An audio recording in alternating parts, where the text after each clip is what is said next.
라디오 독서실 한국인이 사랑하는 우리 문학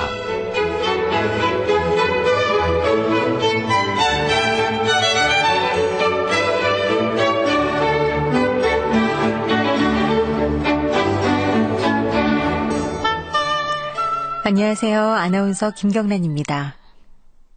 봄은 곳곳에서 손동연 나비 봄이 찍어낸 우표랍니다. 꽃에게만 붙이는 우표랍니다. 아지랑이 모락모락 김 같다. 봄도 폭 꺼질 것 같다. 지우개는 봄 내내 고민이래요. 한결같이 예쁜데 무얼 지운담? 종달새 아무렇게나 불러도 노래가 됩니다. 그 노래 다 모으면 봄이 됩니다. 느낌표 학교에서 배운 문장부호 중 봄에 제일 많이 쓰이는 게 뭐게? 떡잎은 봄 열쇠야. 큰 자물통수인 땅도 간지러면 못 이겨. 네, 뭔가 하셨죠?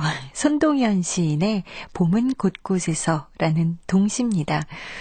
떡잎을 봄 열쇠라고 표현을 했어요. 참 재밌죠? 그리고 지우개의 고민 이해되지 않으세요? 한결같이 예뻐서 뭘 지울지 봄 내내 고민이라네요. 동시를 읽으면 나도 모르게 입가에 예쁜 미소가 만들어지는 경험 해보셨어요? 저도 읽으면서 저도 모르게 이렇게 미소가 지어지던데요. 그래요. 이렇게 누군가에게 미소를 짓게 하는 건 동시가 갖고 있는 그 순수함의 힘, 순수함의 매력 아닐까요? 사람과 사람 사이에도 이런 순수함이 있다면 그 사이는 미소 짓는 관계가 되지 않을까. 그렇죠. 그럴 수도 있을 것 같죠. KBS 라디오 독서실 한국인이 사랑하는 우리 문학, 오늘은 주목받는 젊은 작가의 작품과 함께하겠습니다.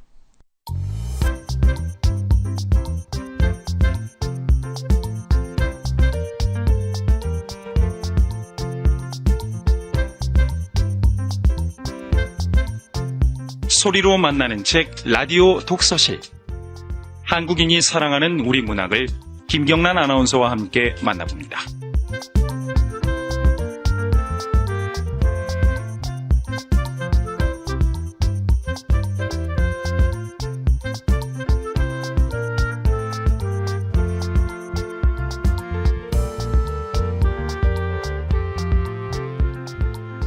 우리 문단에는 매년 크고 작은 문학상들이 있죠. 동인문학상도 그 중에 하나인데요. 이 동인문학상 최종심에 오른 작품들을 보면 대부분 그 문단에서 내로라 하는 작가들입니다.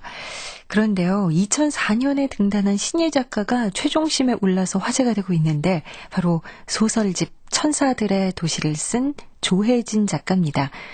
심사위원들의 말을 빌리자면 뜻밖의 놀라운 작가의 발견 이고요. 또 언어와 침묵, 노래 사이를 어떻게 조율하는가를 터득한 작가라는 평을 내렸습니다. 조혜진 작가는 1976년 서울에서 태어나 이화여대 교육학과와 같은 대학원 국문과를 졸업했고요. 2004년 문예중앙에서 중편소설 여자에게 길을 묻다로 신인상을 받으면서 등단을 했습니다. 오늘 소개할 작품은요. 그리고 일주일이라는 작품인데 작품 읽어보시면 알겠지만 여자 주인공이 HIV, 즉 인간 면역 결핍 바이러스에 감염이 됩니다. 그 HIV 바이러스는 흔히들 알고 있는 에이즈의 병원체죠. 그래서 KBS 의학 전문 기자인 이충원 의학 전문 기자에게 이 작품에 대한 이야기와 또 HIV 바이러스에 대한 정보 몇 가지를 들어보겠습니다. 예, KBS 의학 전문 기자 이충원입니다. 질병이 문학작품에 등장한 건 오래전의 일이죠. 그 생로병사가 바로 인생이기 때문일 텐데요. 도스토옙스키의 처녀작인 가난한 사람들에서도 가진 질병에 시달리는 소외된 사람들이 많이 나옵니다. 그 조혜진 작가의 그리고 일주일에선 HIV, 그러니까 에이즈죠. 감염된 여주인공이 나오는데요. 여주인공 서미숙은 독일 출장길에 하룻밤 같이 했던 이방인으로부터 감염이 됩니다. 그녀는 그때 홀로 된 아버지가 자살을 했고요. 독일은 너무 추웠다고 고백을 합니다. 그래서 그녀는 그 당시에 그녀 인생으로 들어와 일주일만이라도 살아본 사람이라면 그녀의 행동을 이해할 수 있을 것이라고 말합니다. 어쨌든 그녀는 죽음을 준비하는데 중요한 건 HIV에 감염됐다고 해서 인생의 마지막은 아니라는 것이죠. 현재 국내엔 6천 명이 넘는 HIV 감염인이 있는데 이것만은 꼭 알아두었으면 좋겠습니다. HIV에 감염됐다고 해서 당장 잘못되는 것은 아닙니다. 초기엔 10년 정도면 에이즈가 발병해서 사망하는 경우도 많았지만 최근에 바이러스의 활동을 억제하는 약이 많이 나와 있어서 잘만 관리하면 평균 수명까지 살 수가 있습니다. HIV 감염이 이제 관리가 가능한 만성병이 된 거죠. 감염은 성행위나 감염된 혈액을 수혈했을 때 생길 수 있는데 악수를 하거나 음식을 같이 먹거나 수영을 같이 한다고 해서 감염되는 것은 절대로 아니죠. 오히려 잘못된 의학 상식이 HIV 감염인을 병 자체보다 더 힘들게 만들 수 있습니다. 네, KBS 이충헌 의학 전문 기자의 평을 들어봤는데요. 살짝 그 기자의 그 입으로 내용이 공개가 됐어요. 여자 주인공이 HIV 바이러스에 감염이 됐다는 얘기. 자, 구체적으로 어떤 내용인지 지금부터 함께 하겠습니다. KBS 라디오 독서실 한국인이 사랑하는 우리 문학 조혜진 작가의 그리고 일주일입니다.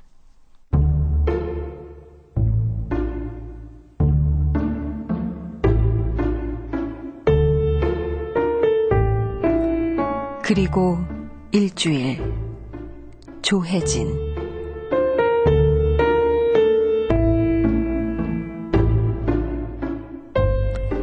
수요일. 집 근처 대학병원에서 실시한 에이즈 검사 결과가 나왔다. 담당인은 더 정밀한 2차 검사를 위해 채취된 내 혈액을 국립보건원에 보내겠다고. 일주일 후에 나오는 그 결과로 에이즈 여부를 확정 지을 수 있으니 그때는 직접 내방해달라고 담담하게 말했다. 과장된 제스처도 없고 호들갑을 떨지도 않는 30대 젊은 의사의 침착함이 마음에 들었다. 대학병원을 나와 병원에서 가장 가까운 식당으로 들어가 떡만둣국을 시켜 먹었다.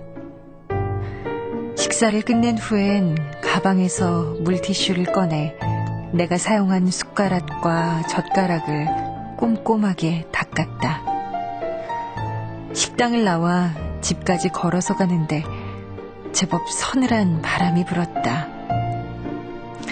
이번 주 주말엔 옷장에서 모직 코트와 토끼털 패딩 코트를 꺼내 세탁소에 맡겨야겠다는 생각을 잠깐 했다. 내가 사는 18평 아파트에 도착해 현관문을 안에서 걸어 잠글 땐 여느 때처럼 세상의 거대한 문을 내 손으로 직접 닫고 있다는 알 수 없는 기분이 밀려왔다.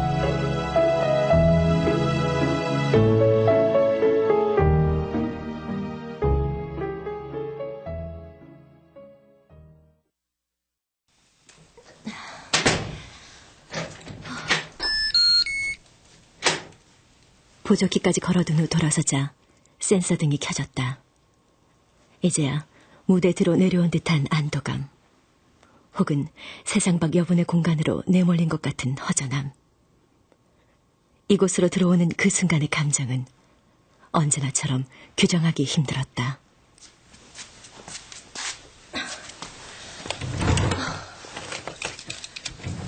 머리야.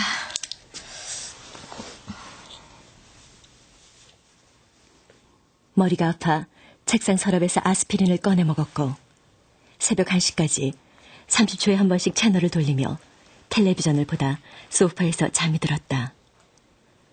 텔레비전은 아침 7시 핸드폰 알람에 놀라 잠에서 깰 때까지 켜진 상태였다.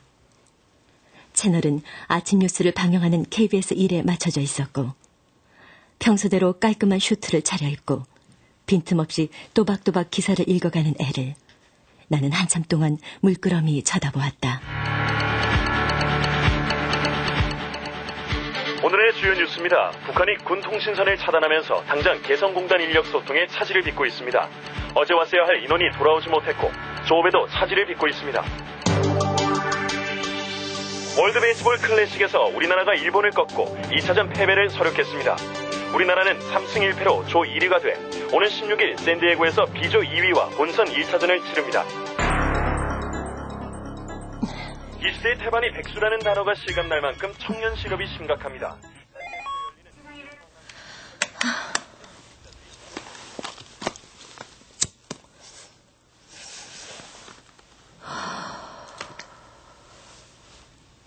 공복에 버지니아 슬림을 급하게 한 대 피운 후 버스를 타고 출근을 했다.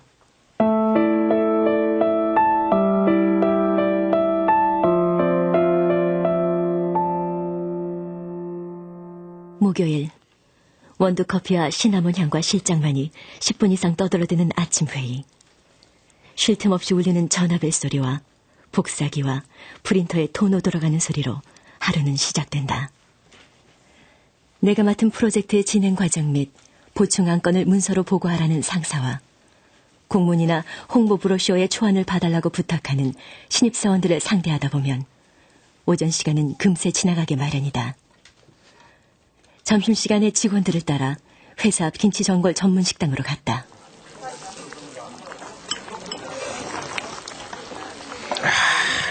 역시 김치전골에는 역시 라면사리가 있어야 돼. 맞아. 근데 그냥 줬으면 좋겠는데 이 집은 꼭 돈 받더라니까. 어? 라면이 다 익었네. 최진철 씨, 개인 접시 있으니까 좀 덜어 먹어요. 찌개에다가 숟가락 막 넣고 그러지 좀 말고. 아휴, 뭐 어때요 우리 사이에. 우리가 어떤 사이인데요? 한솥밥 먹는 사이. 그리고 한국 사람들은 이 음식 문화가 다 같이 먹는 거예요.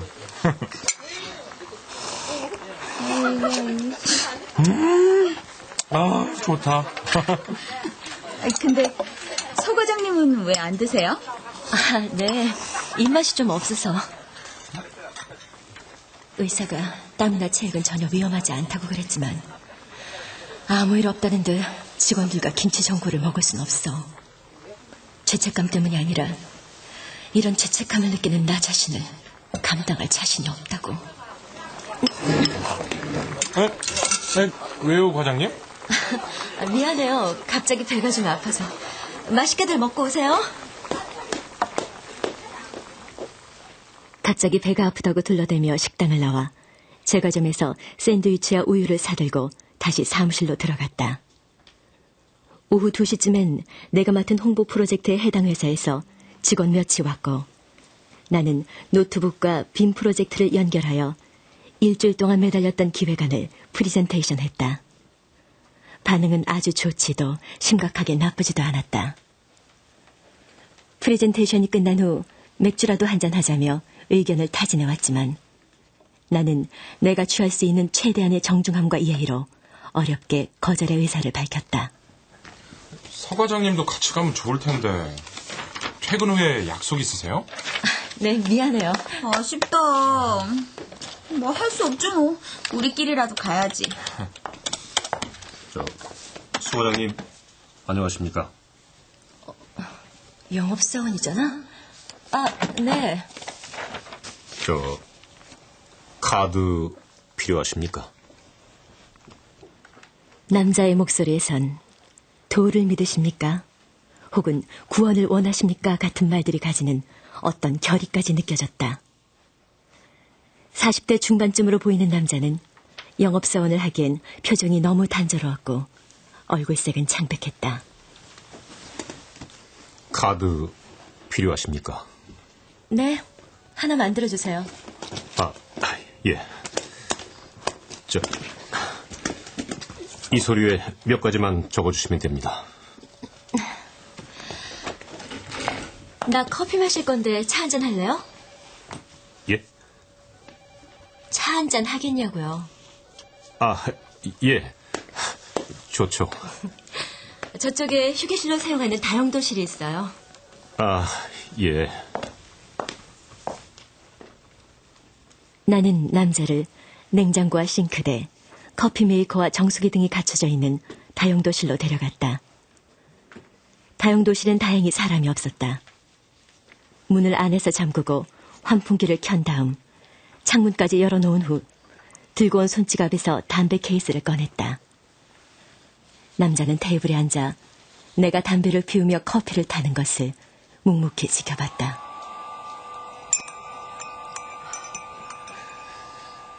나도 10년 전엔 이렇게 번듯한 사무실에서 일했습니다. 네. 그때도 여직원들은 화장실이나 비상계단에서 몰래 담배를 피웠지요. 그때만 해도 아날로그 시대였어요. 시대는 많이 변했는데 여직원들이 사람들 시선 피해 담배를 피우는 건 똑같군요. 요즘은 남자들도 숨어서 피워요.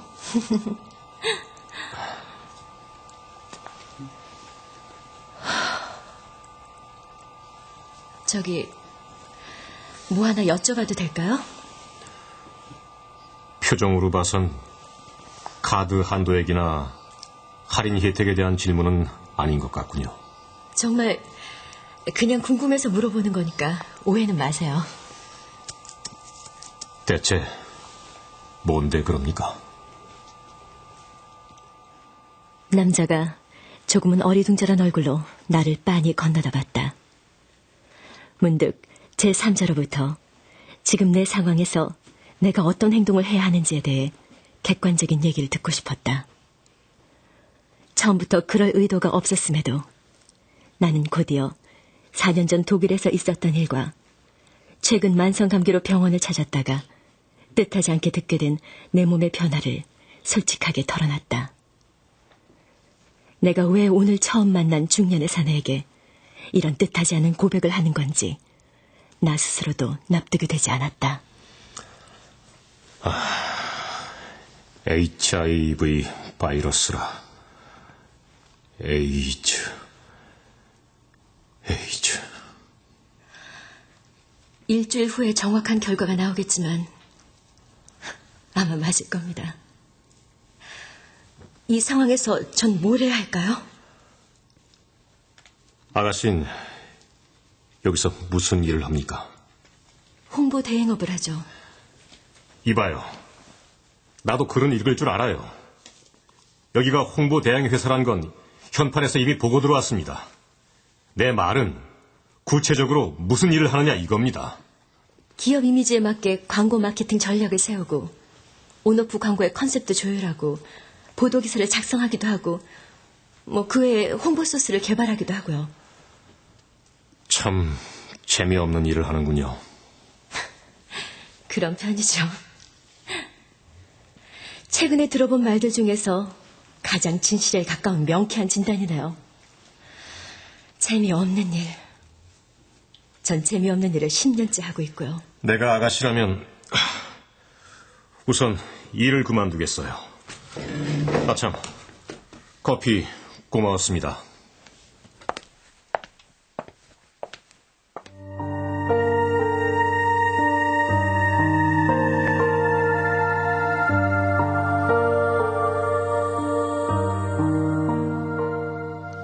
금요일, 퇴근 후 집으로 돌아가는 길. 아파트 단지 내의 쓰레기장으로 소파를 나르는 젊은 부부를 보았다. 오래된 가죽 소파의 노란색이 추겨울로 들어선 아파트 단지의 스산함과 대조를 이루며 오랫동안 내 눈길을 끌었다. 소파 하나가 거의 유일한 소품인 무대 위에서 그게 풀타임이 진행되는 연극을 본 적이 있다. 연극판에서 아버지는 사실 꽤 유명한 배우에 속했다. 중년에 들어서면서는 텔레비전 드라마나 몇몇 영화에서 여주인공의 삼촌이나 여주인공 친구의 아버지쯤으로 간간히 얼굴을 비치기도 했지만 아버지의 주 무대는 언제나 연극이었다.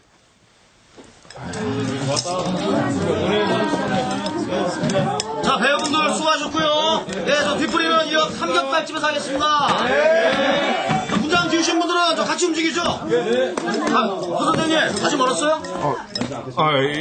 예. 맞다. 서 선생님은 뒷부리 참석 못한다 그러셨죠? 예. 번번이 죄송합니다. 아유, 죄송하긴요. 중년의 사랑을 하신다는데, 아니, 뒤풀이가 문제입니까? 언제 저기 인사 좀 시켜주세요. 꽁꽁 숨겨 드시지 말고요. 예. 자, 분당 대충 지고 뒤풀이합시다! 네! 아버지, 공연 축하해요. 이 꽃다발은 왜 사고 그래? 이런 게 제일 쓸데없다 그랬잖아. 에이, 그래도 아버지만 꽃다발 안 들고 있으면 좀 그렇잖아요. 근데 다른 배우분들은 뒤풀이 가는 것 같던데 아버지는 안 가세요? 그게 나는 선약이 있어서. 자신에게 할당된 에너지의 9할 이상을 연극에 쏟아붓던 아버지였지만 그런 아버지에게도 만나는 여자가 있긴 했다. 하지만 나는 한 번도 그 여자를 본 적이 없었다. 본 적도 그녀의 전화를 대신 받아본 적도 없다. 나는 그 여자에 관한 정보를 아버지의 언어와 아버지의 시선으로만 듣고 보았다. 몇 번 정도는 진심으로 그녀를 만나고 싶다는 생각이 들기도 했으나 끝내 아버지에게 그녀를 소개받는 일은 일어나지 않았다. 엘 기자와의 관계에 더 이상 미래가 없다는 걸 직감하고 있을 즈음 아버지는 선운산으로 겨울 산행을 떠났고 이듬해 3월이 될 때까지 나타나지 않았다. 여보세요? 아직 찾았다는 연락 없는 거야? 네, 고모. 대체 어떻게 된 거냐? 응? 실종 신고는 했다 그랬지? 네, 실종 신고도 했고 선운산을 상주하는 구조대원들이 출동해서 수색 작업도 벌였어요. 대체 네 아버지는 어디로 갔다니? 불쌍한 것. 부모복 없으면 저복이라도 있어야지. 평생 부모한테 맞고 자란 것도 억울한데 네 애미는 피덩이 남겨놓고 도망을 갔으니 불쌍한 것. 내가 듣기에도 아버지의 삶은 남다른 만큼이나 외롭고 고단했다. 아버지 서민수의 배낭과 등산화, 그리고 그의 것이라 추정되는 백골이 발견된 건 선운산 기슭을 따라 이른 산꽃들이 조금씩 피어날 때쯤이었다. 아버지의 장례는 새 고모들의 통곡과 탈진으로 정신없이 치러졌다. 그 후 잠이 오지 않는 밤이면 거실 소파에 앉아 나는 아주 작은 목소리로 아버지를 불러보았다. 어쩌면 당연한 일일 수도 있겠지만 아버지가 내 앞에 나타난 적은 지난 4년 동안 단 한 번도 없었다.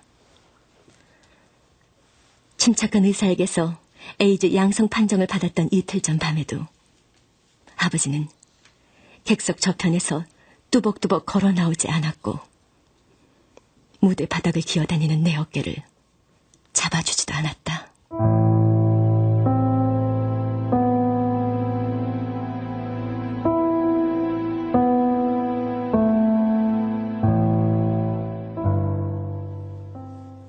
토요일 오후 2시가 다 되어서야 눈이 떠졌다. 밀린 빨래를 한 후 냉장고와 변기 청소를 했으며 거실과 안방, 화장실에 하나씩 두었던 쓰레기통을 비웠다. 쓰레기. 소파에 비스듬히 등을 기대며 나는 그렇게 중얼거려 보았다. 정말 쓰레기 인생이다. 인정하고 나니 의외로 마음이 편안해졌다. 일요일 저녁 내내 욕실이 울었다. 샤워를 끝낸 직후였다. 어쩔 수 없이 수돗물을 가장 세게 틀어놓은 채 욕실이 눈물을 그칠 때까지 기다려줄 수밖에 없었다.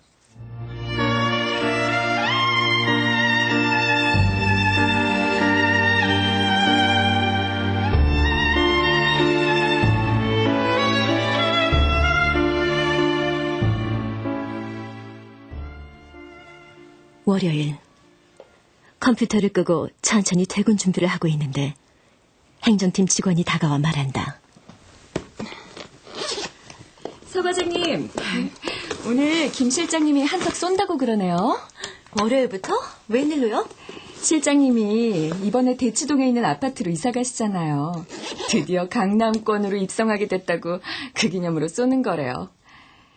서 과장님, 지난번 회식 때도 안 가셨잖아요. 오늘은 웬만하면 가시는 게.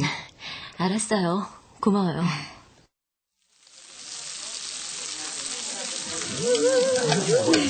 자, 많이들 먹으라고. 김 실장님, 강남 입성하신 거 다시 한번 축하드립니다. 어쨌든 고마워. 과장님, 또 감기세요? 괜찮아요. 서 과장님, 보약이라도 하나 해주세요. 어떻게 1년 내내 감기를 달고 사세요? 야, 그게 다 제때 욕구해서가 안 되니까 그런 거야. 서 과장이 이제 내년이면 35이던가? 얘봐, 서 과장.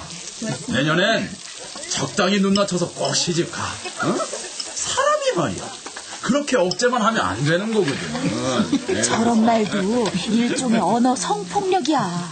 자, 다들 건배 한번 더 할까? 예. 앞에 있는 잔 채우고. 아니, 서 과장 잔이 비었네. 최진철 씨. 요즘 바쁜가? 아닙니다. 아주 한가합니다. 자, 됐고. 자, 강남은 나무나 사나. 자, 강남을 위하여.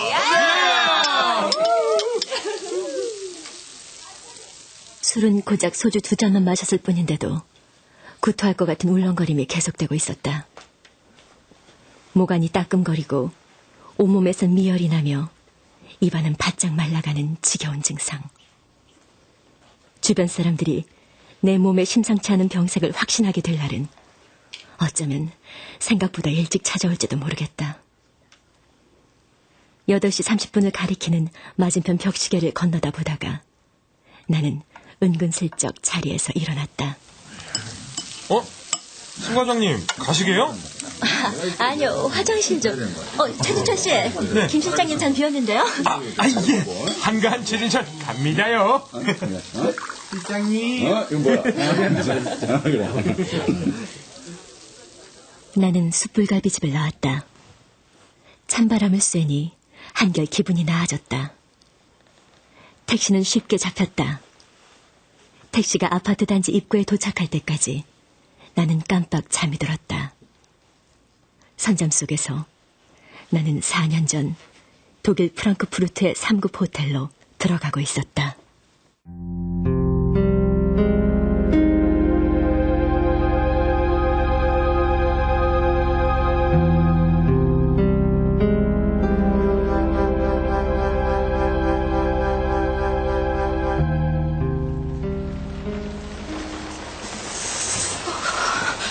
왜 이렇게 추운 거야?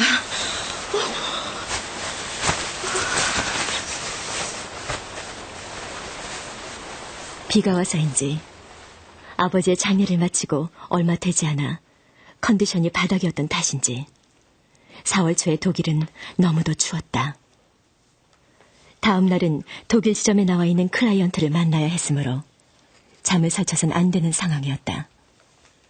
나는 한국형 도자기 주방용품을 제조하여 유럽에 수출하고 있는 H사의 사장을 앞에 두고 H사가 유럽에서 효과적인 기업 홍보를 해나갈 수 있는 방안을 프리젠테이션 해야 했다. 자정이 지나고부터는 한계에 다다랐다는 판단이 섰다. 프런트로 내려가자 이미 서너 명의 투숙객들이 매니저에게 난방을 요구하고 있는 게 보였다. 매니저는 안 된다는 말만 반복했다. 추워. 망할 자식들. 이렇게 추운데 난방을 안 해주다니. 독일 정책이 그렇다면 다냐고.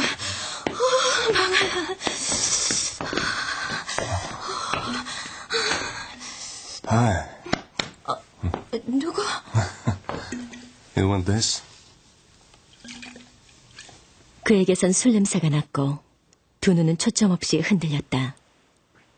고속버스 터미널의 공중 화장실에서 쭈그리고 앉아 담배를 피우는 중년의 여자나 허름한 양복을 입고 초췌한 얼굴로 1,000원짜리 불량품을 선전하는 지하철의 판매상에게서 맡아지는 편하지 않은 세상만을 디디며 걸어온 사람만이 풍길 수 있는 비릿한 바람 냄새도 났던 것 같다. 국적도 이름이나 나이도 몰랐지만 무엇보다 그의 몸속 어딘가에 지독한 아기를 품은 HIV 바이러스가 서식하고 있다는 걸 짐작도 못했지만 나는 겁없이 그를 따라 백치처럼 웃어주었다. Hey, alcohol. Okay?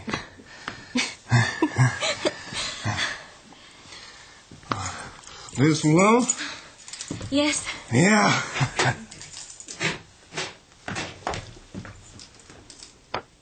내가 열어준 문을 통해 성큼성큼 들어온 그는 힘껏 나를 안았다. 그때의 내 행동을 나는 지금도 감히 후회하지 못한다. 내 캐릭터에도 맞지 않고 대본에도 없었을 돌발 행위였지만 그 당시에 내 인생으로 들어와 한 달, 아니 일주일만이라도 살아본 사람이 있다면 그가 누구든지 그 선택을 이해해 줄 거라는 터무니없는 믿음을 참아 버릴 수도 없다. 그날 밤은 달콤하고 감미로웠다. 달콤하고 감미롭긴 했는데 다시 문을 닫는 클로즈업된 내 얼굴을 마주본 순간 나는 벌어진 입술을 다물지 못한다. 저건 내 얼굴이 아니야. 마치 분장실에 먼지 낀 거울에 투영된 늙은 배우의 맨 얼굴 같잖아. 다시는 불을 밝힐 수 없을 것 같은 건조한 얼굴. 안 돼. 저건 내 얼굴이 아니야. 안 돼.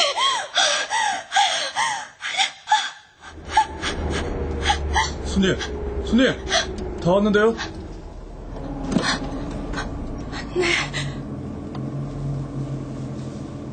다행히 택시기사가 그 추운 호텔방에서 나를 꺼내주어 비명은 모골대 안에서 조용히 사라진다. 비틀거리며 택시에서 내려 아파트 단지로 들어서자 외려 그곳이 꿈의 공간인 듯 비현실적인 이질감이 밀려왔다. 천국을 빠져나가는 마지막 비상구 같은 현관문을 열고 아파트로 들어서는데 온몸을 조이고 있던 나사들이 일제히 투두둑 풀리는 느낌이 들었다. 몸에서는 여전히 비릿한 고기 냄새가 났지만 나는 제대로 씻지도 않은 채 컴퓨터를 부팅하고 2개의 한글 파일을 열어놓았다. 하나는 사직서로 또 다른 하나는 유서로 이름을 정해놓았다. 하지만 텅 빈 컴퓨터 화면은 커서만 있을 뿐 제대로 된 단어 하나 찍히지 않았다.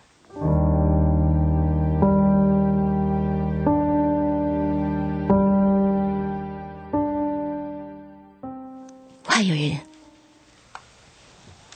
아니, 아직까지 여기서 일을 하고 있는 겁니까? 서 과장님, 이 사람 누구예요? 닷새 만에 오신 건가요? 아직까지 여기서 일을 하고 있으면 어떡합니까? 저 아저씨 카드 영업사원 아니야. 커피 마시러 가죠. 나는 자리에서 일어나 서둘러 다용도실 쪽으로 앞서 걸어갔다. 내가 커피를 타고 있는 동안 남자는 나 대신 환풍기를 들고 창문을 열었다. 담배를 피울 마음은 없었지만 남자의 행동을 막지는 않았다. 커피를 테이블 위에 올려놓자 남자는 인상을 찌푸리며 나를 건너다 봤다. 창백한 얼굴이 더 헬쓱해 보였다. 이것 봐요, 아가씨. 아참, 아직 미혼 맞죠? 아가씨라도 불러도 되겠소? 지난번에도 그렇게 부르셨는데요. 그건 그렇고 아직까지 여기서 시간을 낭비하고 있으면 어쩌겠다는 겁니까? 내일 당장 죽는 병은 아니에요. 그딴 건 알 바 아니오. 아가씨 같은 사람은 그저 하고 싶었던 거 하고 먹고 싶었던 거 먹고 갖고 싶었던 거 다 가지면서 살아도 된다는 것만 알지. 그래, 아가씨는 꼭 만나고 싶은 사람도 없어? 만나고 싶다기보다는 어떻게 사는지 궁금한 사람이 한 명 있긴 한데 다행히 아침마다 늘 보면서 살곤 있어요. 생각보다 최악은 아니군. 그래, 가족하고 또 늘 보며 지낸다는 그 사람한테 말은 했습니까? 무슨 말을요? 아니, 그 얘기를 내가 꼭 해야겠어. 말은 안 한 게 아니라 못하는 거예요. 이유가 뭡니까? 정말 몰라서 묻는 건가요? 한결 낮아진 목소리로 그렇게 되묻자 남자는 안경을 벗어 두 손으로 얼굴을 부볐다. 물론 나와는 어떤 개인적인 회로로도 엮여져 있지 않은 이 중년의 남자가 나를 위해서 무언가 구체적인 행동을 해줄 거라고는 기대도 하지 않으며 원하지도 않는다. 그러나 지금 이 순간 나의 고통을 지켜보고 공유해줄 수 있는 사람은 사실 이 남자뿐이라는 걸 나는 인정할 수밖에 없다. 잠시 후 의자에서 일어난 남자가 내게로 다가와 내 어깨를 잡아주었다. 생각보다 뜨거운 손이었다. 괜찮소? 네.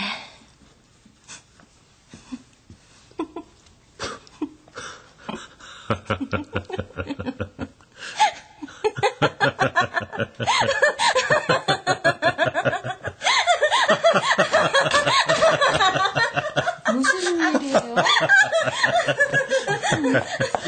뭐야? 왜 저래? 무슨 일이 있나 보잖아요.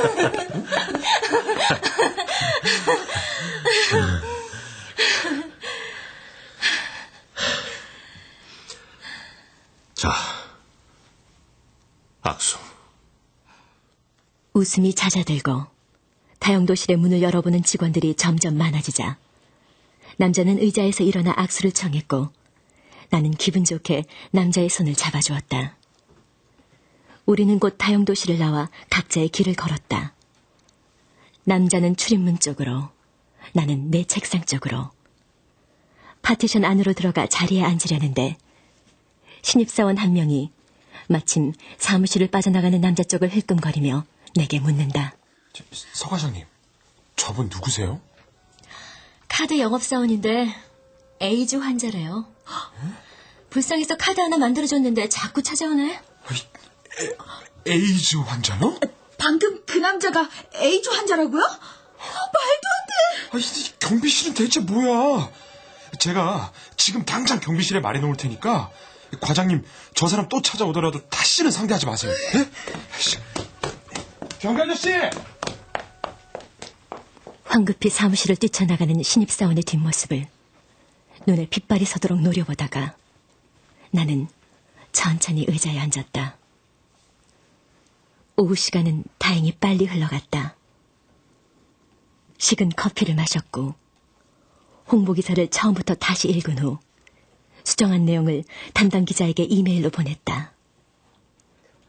아버지에게선 오늘도 아무 연락이 오지 않았다.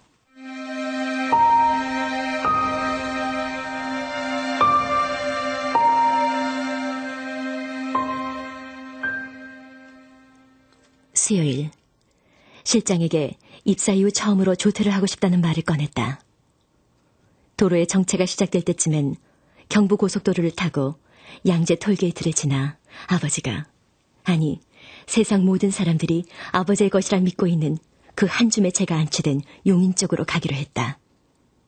하지만 용인을 알리는 이정표를 보자마자 나는 다시 국도로 차를 돌려 서울 방향으로 엑셀을 밟았다. 내가 사는 아파트 단지에 들어선 건 밤 10시가 다 돼서였다. 쓰레기 분리수거장에 있는 소파에 앉아 핸드폰에 전원을 켰다.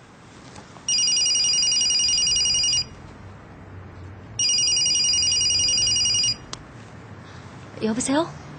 서미숙 씨? 전화가 잘 안 되던데. 네. 저 LA 기자입니다. 아시죠? 아침 뉴스에서 브리핑하는. 그럼요. 6년째 잘 보고 있는 거려. 팬레터 잘 받았습니다. 선물도요. 관심 가져주시고 편지랑 선물 보내주시는 거 항상 고맙게 생각하고 있습니다. 주위에서도 놀래요. 저 어떻게 너 같은 놈한테 6년 된 팬이 있냐고. 그런데 네? 말하려니까 참 쑥스럽네요. 괜찮아요. 말해보세요. 아무래도 이번 편지하고 선물까지만 받아야 할 것 같아서요. 그건 왜요? 실은 제가 이번에 결혼하거든요. 아내 될 사람이 신경 쓰이나 봐요. 아무리 오래된 팬이라고 말해도 사실 연예인도 아니고 게다가 인기도 없는 방송국 기자한테 팬이 어디 있겠습니까? 저도 서미숙 씨가 처음이고요. 혹시 그것 때문인가요? 예? 그거라니요? 4년 전에요. 제가 독일에 가서 처음 본 남자랑 그랬잖아요. 그래서 아직까지 화난 거예요? 그땐 그냥 너무 추워서 충동적으로. 여보세요?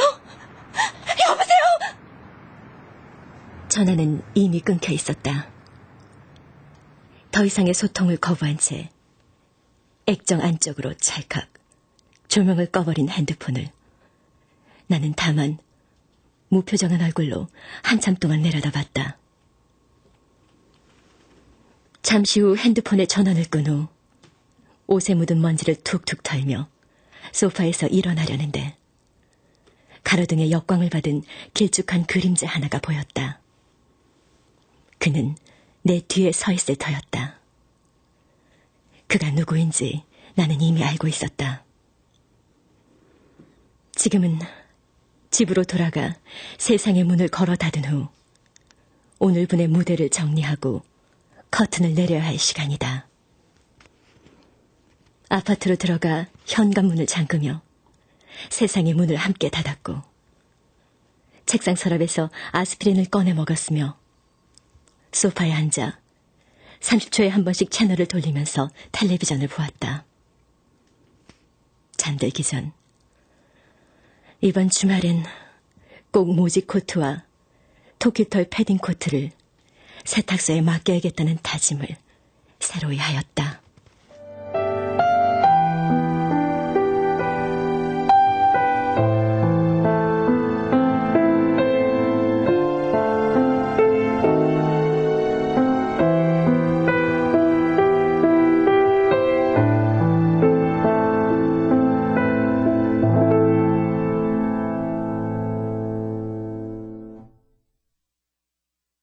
그리고 일주일 함께 하셨는데요. 이 작품의 저자 조혜진 작가 전화로 모시겠습니다. 안녕하세요.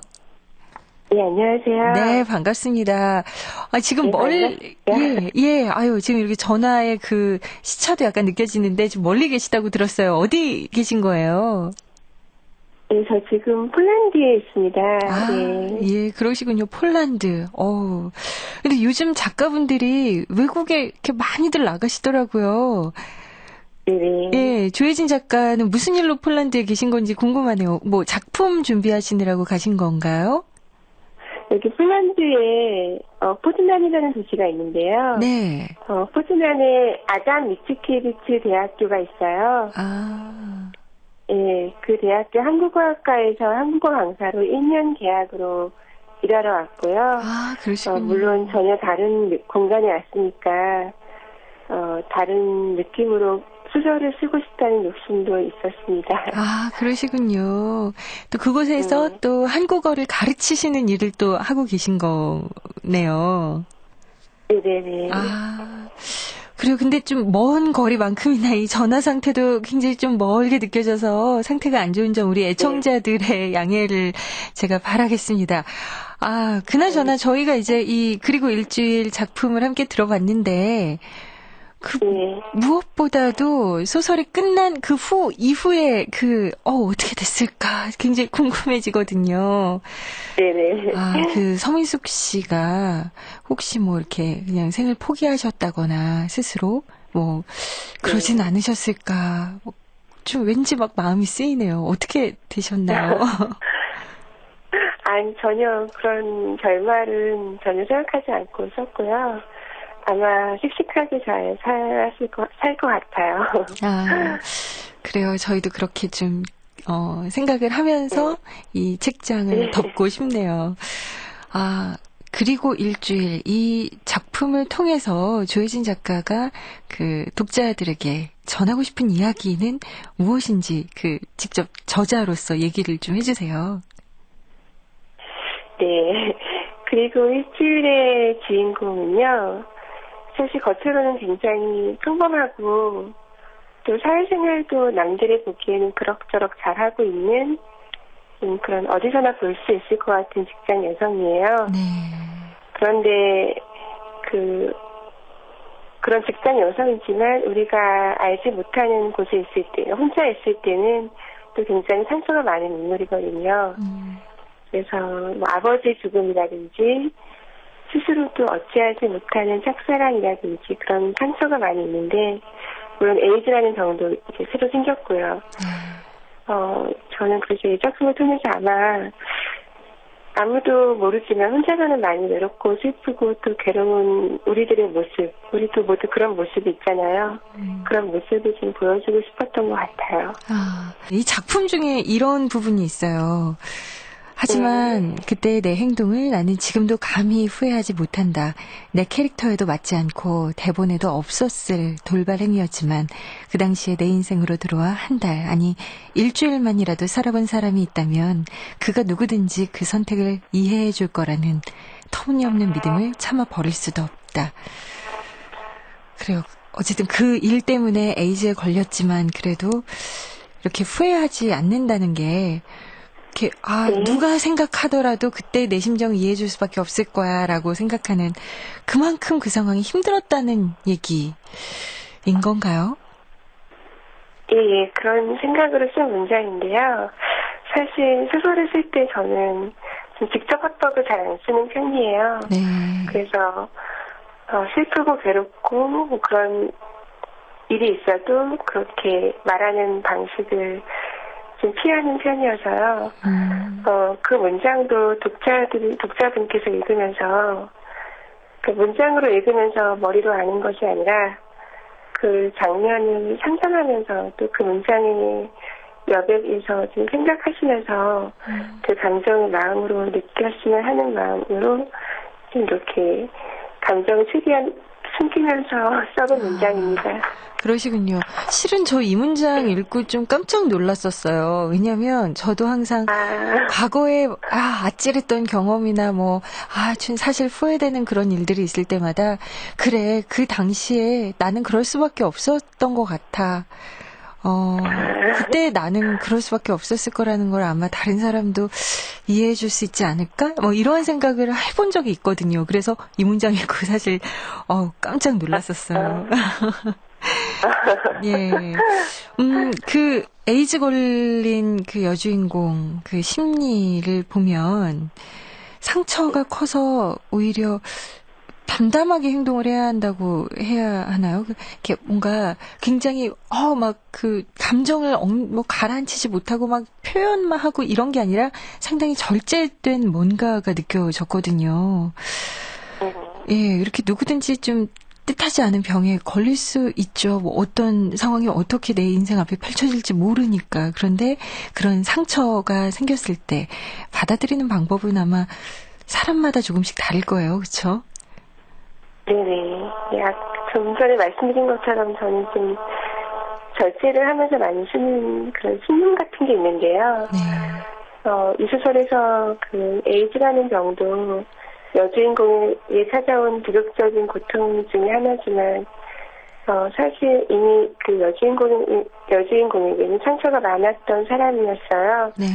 그런 상황에서 감정적으로 폭발하기보다는 자신의 상처를 은폐하기도 하고, 또 그 은폐했다는 그 사실에 더 큰 아픔을 느끼기도 하는 그런 모습이 어떻게 보면 보는 사람에게 좀 안타까움을 주긴 하겠지만 좀 우리의 가장 일반적인 모습 중에 하나가 아닐까 생각합니다. 그래요. 오늘 이렇게 아침 일찍인데 인터뷰 응해주셔서 고맙습니다. 네, 감사합니다. 네. 자, 지금까지 그리고 일주일 조혜진 작가와 함께했습니다. 고통을 받아들이는 방법, 그래요. 여러 가지가 있는 것 같죠. 전혀 다른 제 3자에게 털어놓는 뭐 그런 방법도 있고요. 그리고 또 뭐 이런 상황을 무대 위에 올려진 연극처럼 이렇게 좀 동떨어져서 생각하는 방법도 있습니다. 그래요. 어떤 문제든지 무대 위에 상황처럼 올려놓는 것도 좋은 방법이겠다라는 생각이 들어요. 내 문제를 보다 좀 객관적으로 볼 수 있는 방법이 될 수 있으니까요. 언제나 중요한 거 잊지 말아야 할 것은요. 그 연극의 주인공은 여러분 자신이라는 사실입니다. 지금까지 조혜진 작가의 그리고 일주일편, 음악 최현석, 효과 안익수, 노동걸, 김기평, 기술 이흥규, 극본 서현이, 제작 박기환, 장효선, 진행의 김경란이었습니다.